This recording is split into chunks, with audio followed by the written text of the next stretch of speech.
Blackbeard tanpa diragukan lagi adalah penjahat terhebat di One Piece, yang mewujudkan apa arti sebenarnya dari seorang bajak laut. Dan saya tahu ini kedengarannya gila karena Luffy adalah tokoh utama, tapi saya sungguh-sungguh berpikir bahwa Blackbeard adalah orang yang saat ini paling dekat untuk menjadi raja bajak laut. Maksudku pikirkanlah itu, dia menakutkan, dia kuat, dan dia adalah bajak laut ganas yang tampaknya akan melakukan apa saja untuk mencapai tujuannya sendiri.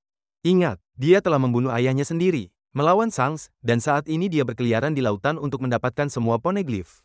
Jadi, saya jadi bertanya-tanya akhir-akhir ini, seberapa dekat sebenarnya Blackbeard dalam menemukan Laugh Tale?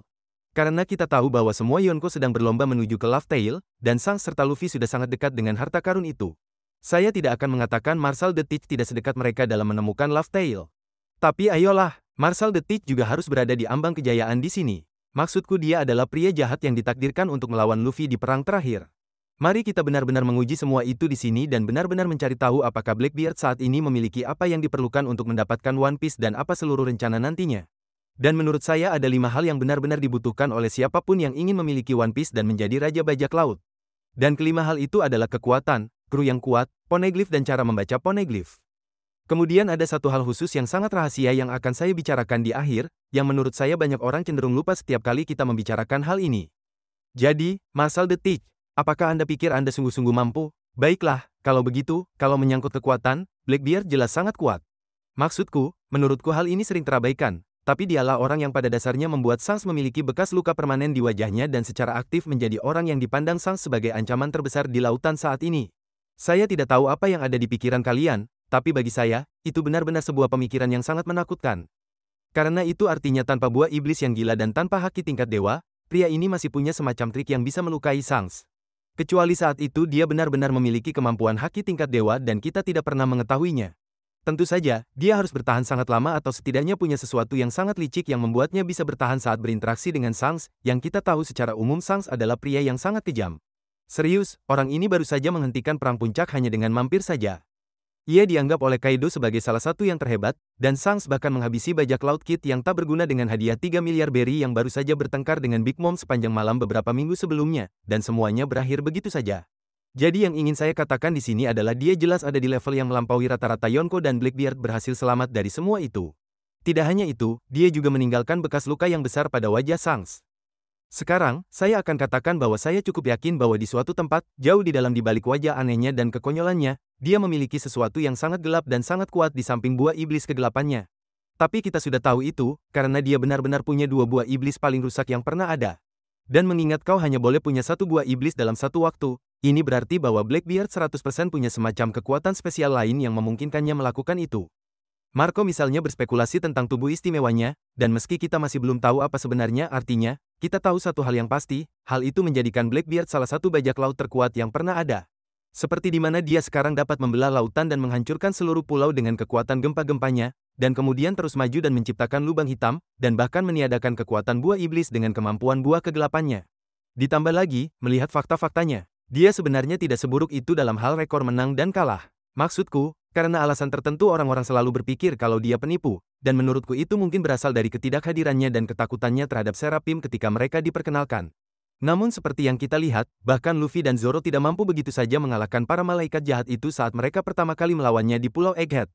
Jadi ketika saya benar-benar menuliskan semua pertarungan yang melibatkan Blackbeard, kita dapat melihat di sini bahwa dia mampu mengalahkan orang-orang seperti Law, Boa Hancock, pasukan revolusioner dan bahkan semua bajak laut Shirohige yang tersisa secara bersamaan. Sebenarnya, selagi kita membahas topik itu, masih belum diketahui secara pasti mengapa Blackbeard berusaha mengincar buah iblis milik Boa Hancock, atau mengapa ia ingin menjadi raja yang diakui pemerintah dunia. Tapi berdasarkan rencananya sebelumnya yang ingin menjadi si Chibukai agar dapat mengakses Impel Down, kurasa dia pasti punya rencana jahat di balik layar sekali lagi. Jadi menurutku tidak salah jika kukatakan, Blackbeard, kau memiliki kekuatan Tuhan dan anime di pihakmu. Dan menurutku, bagian yang paling menakutkan dari dirinya adalah potensinya yang tampaknya tidak terbatas. Pria ini terus mengejar buah iblis dan mengalahkan petarung kuat, dan jika dia benar-benar dapat memakan buah iblis ketiga seperti buah dewa bulan atau zona mistis seperti yang diasumsikan oleh beberapa ahli teori, dia akan berada pada level berikutnya yang benar-benar rusak. Baiklah, tetapi sekarang saya telah menetapkan, saya pikir bahwa Blackbeard memiliki gerakan-gerakan hebat dan kekuatan dahsyat yang dibutuhkannya, tetapi semua itu tidak berarti apa-apa jika krunya tidak bersemangat. Maksudku kita tahu bahwa Roger misalnya memiliki salah satu kru terhebat di lautan dan orang yang paling dekat dengan One Piece. Shirohige memiliki armada besar yang mampu menyerang Marineford, Ditambah lagi, tampaknya Rocks juga merupakan seseorang yang mengejar One Piece. Dan saya cukup yakin akan hal ini berdasarkan fakta bahwa Sengoku menyebutnya sebagai orang yang melakukan tabu terbesar di dunia. Dan maksud saya harap kalian setuju bahwa pilihan kata ini secara khusus digunakan dalam karya One Piece, karena hampir selalu digunakan untuk menggambarkan tindakan mengejar sejarah yang sebenarnya. Dan tentu saja kita sudah tahu bahwa Rocks memiliki kru yang tidak ada duanya di luar sana. Jadi ini menunjukkan bahwa dia juga akan berpikir bahwa kelompok yang kuat sangat diperlukan untuk sampai ke Laugh Tale. Pada akhirnya, pada titik ini Anda memang membutuhkan sekutu yang sangat kuat untuk dapat mengklaim One Piece. Jadi pertanyaan untuk video ini adalah apakah Blackbeard benar-benar memiliki kru yang tepat di pihaknya untuk memenuhi tujuan ini? Dan jawaban singkatnya adalah, ya, tentu saja. Karena kru Blackbeard mungkin secara harfiah merupakan kelompok orang paling hancur yang berlayar di lautan lepas saat ini, selain mungkin seperti Shanks itu sendiri. Dan karena kita telah membahas bahwa Shanks si rambut merah di sini tampaknya tidak terlalu percaya diri dengan kemampuannya sendiri untuk mengalahkan Marshal the Teach. Izinkan saya berbicara sebentar tentang beberapa pemukul terberat di sini, dan saya pikir Anda akan mengerti apa yang sebenarnya saya bicarakan. Sebagai permulaan, dia punya Fan Augur di sini, seorang penembak jitu yang mampu mengenai sasaran bermil-mil jauhnya dan kemudian berteleportasi dengan buah wapu-wapu miliknya. Visionnya juga sangat sempurna, terlihat dari ia menembak 3 burung dari jarak yang sangat jauh dan bahkan dapat berkomentar bahwa salah satu dari burung tersebut belum mati. Berikutnya, kita juga punya Shiryu, mantan kepala sipir Impel Down. Nah, dari jabatannya saja, saya rasa dia benar-benar karakter yang broken karena beberapa pejuang terkuat sepanjang masa di lautan seperti Shiki, Jinbei, dan bahkan Es semuanya terkunci di level terendah dan dia yang menjaga mereka. Dan izinkan saya mengingatkan Anda bahwa orang ini dianggap cukup kuat untuk menangani tingkat ancaman tersebut. Belum lagi kepala sipir penjara lainnya yang pernah kita lihat. Penggantinya, Magellan. Dia langsung membunuh semua orang termasuk Blackbeard sebenarnya selama alur cerita yang sama.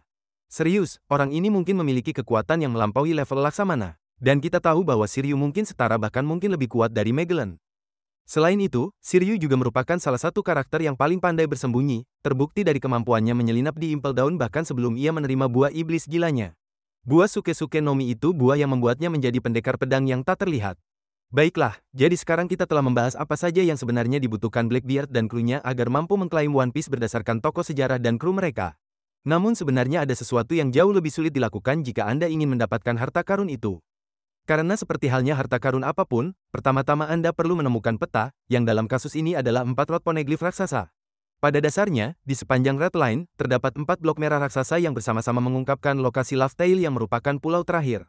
Dan menurut Roger, disinilah bagian itu sendiri disembunyikan. Jadi kelihatannya cukup mudah pada pandangan pertama, Anda tahu, temukan balok-baloknya, pergi ke pulau dan dapatkan harta karunnya. Mudah sekali. Yah, tidak juga. Maksudku, sayangnya tidak juga, karena blok-blok ini tersembunyi di tempat yang benar-benar liar.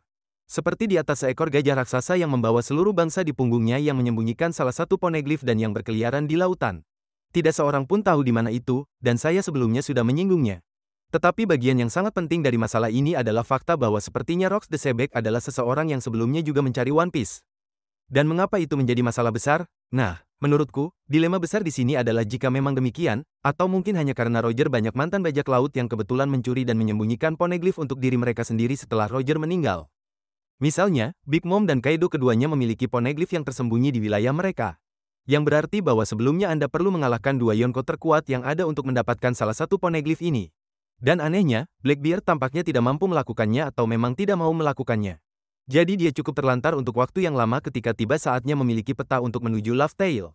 Maksudku dia jauh dari memiliki semua poneglyph, dan tidak memiliki peluang untuk mengklaim semua kekayaan serta ketenaran dan kekuasaan. Tapi tidak, ternyata dia hanya orang yang sangat jahat, bajak laut terbaik, dan baru saja mencuri semuanya.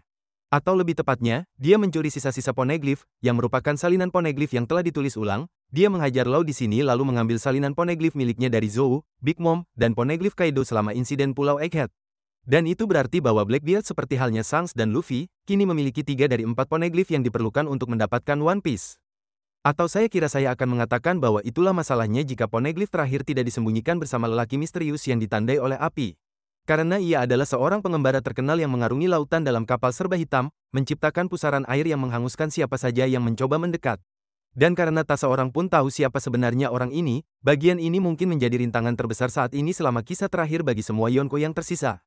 Shiryu dan Aokiji percaya bahwa itu bisa jadi seorang marinir. Para ahli teori berpendapat bahwa itu mungkin dragon atau gaban, atau berdasarkan Elbaf bisa jadi itu adalah salah satu ksatria suci.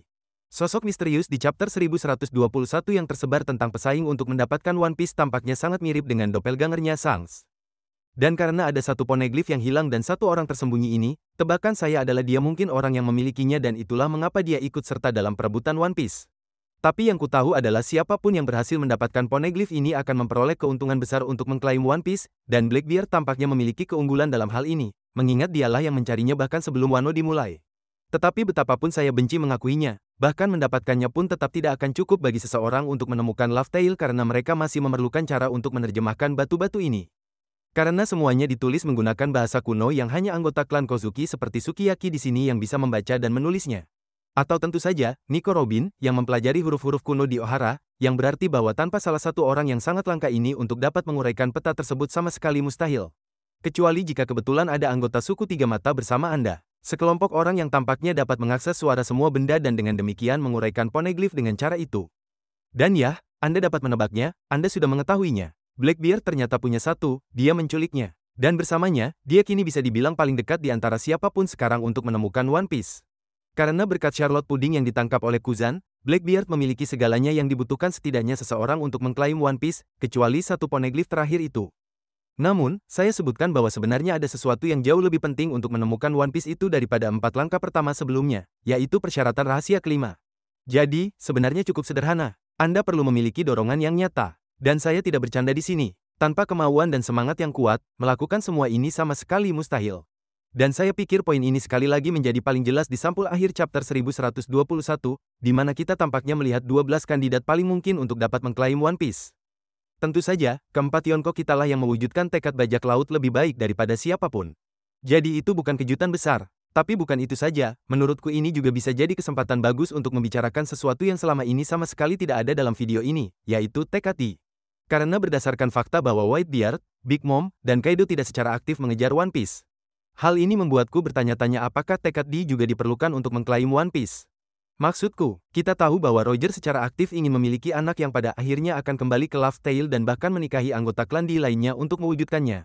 Ditambah lagi, sejak Imu mengonfirmasi bahwa klan D terkait langsung dengan Joy Boy dan kerajaan kuno, dan karena kita tahu poneglyph adalah pesan langsung dari Joy Boy, mungkin saja kita benar-benar perlu memiliki tekad D di dalam diri kita untuk benar-benar menggunakan atau mengaktifkan apapun yang sebenarnya dari One Piece.